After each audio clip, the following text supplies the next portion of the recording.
Karimnagar Bharatiya Janata party అభ్యర్థి ప్రస్తుత Karimnagar MP Bandi Sanjay సిరిసిల్లలో మాట్లాడుతూ కాంగ్రెస్ పార్టీని విమర్శించిన ముందుగా తీవ్రంగా తప్పుపడుతూ రైతుల కోసం నల్ల చట్టాలు తీసుకొచ్చినటువంటి మీరా మాట్లాడదని చెప్పాను. అటు రైతన్నలకు నల్ల చట్టాలు తెచ్చిండ్రు, నేతన్నలను జీఎస్టీ పరిధిలో తీసుకొని పోయి నిత్యావసర వస్తువుల ధరలను పెంపొందించి పెట్రోల్ డీజిల్ ధరలు పెంపొందించి ఈరోజు డిక్టేటర్షిప్ పరిపాలన అందించి నియంత్రిత పరిపాలన అందించినటువంటి మీరు కాకమ్మ కబుర్లు చెప్తే వింటూ ఇక్కడ ప్రజలు ఎవరు సిద్ధంగా లేనటువంటి మాట సందర్భంగా చెబుతూ రాముడు అందరివాడన్నాం, రాముడిని మా తాత ముత్తాతల నుంచే మేము పూజలు చేస్తున్నాం, కళ్యాణం చేస్తున్నాం అని చెప్పి మేమంటుంటే రాముడిని ఆరాధించే వాళ్ళను మీరు రాముడు ఫోటోను పెట్టి లేదా మేము అన్నటువంటి అంశాన్ని తప్పుదారి పట్టించేటువంటి విధంగా ఏదైతే ప్రయత్నం చేస్తున్నదో మానుకోమని సందర్భంగా చెప్తూ గతంలో పొన్నం ప్రభాకర్ గారు ఏం చేశారంటే మేము అనేక సభలు చెప్పినాం. తిరుపతి రైలు తీసుకొచ్చినాం, పాస్పోర్ట్ కార్యాలయం తీసుకొచ్చినాం, అనేక స్కూల్స్ తీసుకొచ్చినాం చెప్పినాం, అనేక ఆసుపత్రులు తీసుకురాగలిగిందని చెప్పినాం. కరీంనగర్ పార్లమెంట్ లో చెప్పడానికి మేము ఒక 5 నుంచి 10 చెప్పినాం.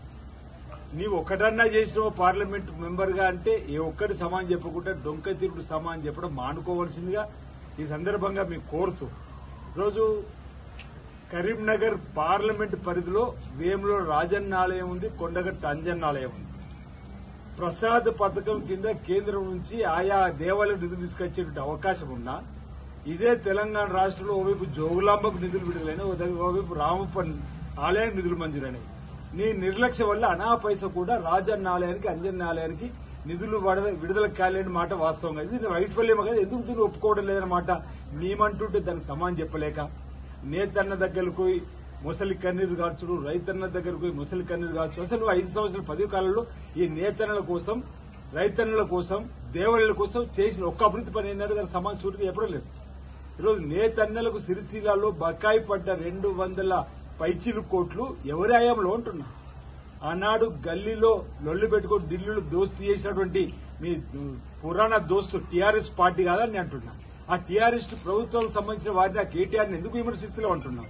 ఈ రోజు మేము ఆ బకాయిలు ఉంటే నేతలను ఆదుకోవాలని చెప్పని ఇటీవల 50 కోట్ల రూపాయల నిధులు కూడా వెంటనే విడుదల చేసింది. ఈ రాష్ట్రాన్ని అప్పుల కుప్పగా రాష్ట్రం మార్చినటువంటి బీఆర్ఎస్ పార్టీని ఒక మాట అనకుండా ఈ రోజు కాంగ్రెస్ పార్టీపై మా పొన్నం ప్రభాకర్ పైన నిందారోపణలు చేయడం సరైనది కాదన్నమాట ఈ సందర్భంగా చెప్తూ ఈరోజు అయోధ్యలో రామాలయము ప్రతిష్ట కాకంత ముందే అక్షింతల గ్రామాల్లో పరిస్థితి మీరు రాజకీయం కాదని మేము అంటున్నాం.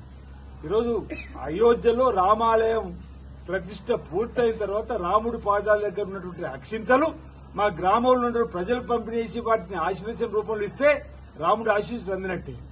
రాముడి దేవాలయం ప్రతిష్ట కాకంటే ముందే ఆయా గ్రామాలకు అక్షింతలు వచ్చిందని అడుగుతున్నది కేవలం రాజకీయం కోసం కాకపోతే మరొకటి అని చెప్పంటే తప్పని అడుగుతున్నాం. ఇక్కడ ఇటీవలనే శ్రీరాముడి కళ్యాణం అయింది, ఇటీవలనే రాజనాలు శివ కళ్యాణం అయింది.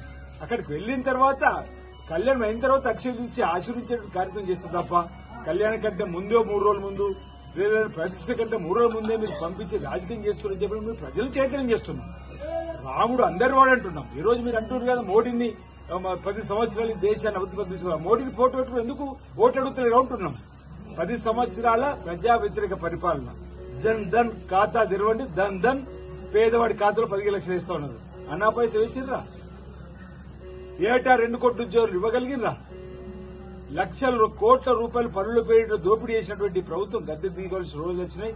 ఈరోజు రాహుల్ గాంధీ గారి పర్యటన కన్యాకుమారి నుంచి కాశ్మీర్ వరకు, మణిపూర్ నుంచి ముంబై వరకు భారత్ జోడో పేరిట భారతదేశానికి న్యాయం చేయడానికి చేసిన పాదయాత్రలో ప్రజలు ఈ కాంగ్రెస్ వైపు చూస్తున్న తరుణంలో ఈరోజు బెంబెలెత్తిపోయి ఇష్టానుసారంగా మాట్లాడిన మాటను మానుకోవాల్సిందిగా ఈ సందర్భంగా మనవి చేస్తూ రైతన్నల కోసం మీరు నల్ల చట్టాలు తెచ్చారు, నేతన్నల కోసం జీఎస్టీ పరిధిలో తీసుకుని వచ్చారు, సామాన్య ప్రజలకు 80 రూపాయల మంచి 180 రూపాయలు చేశారు. అంతర్జాతీయ క్రూడ్ ఆయిల్ మార్కెట్ ధర $60 ఉన్నప్పుడు 62-63 పెట్రోల్ ఉంది.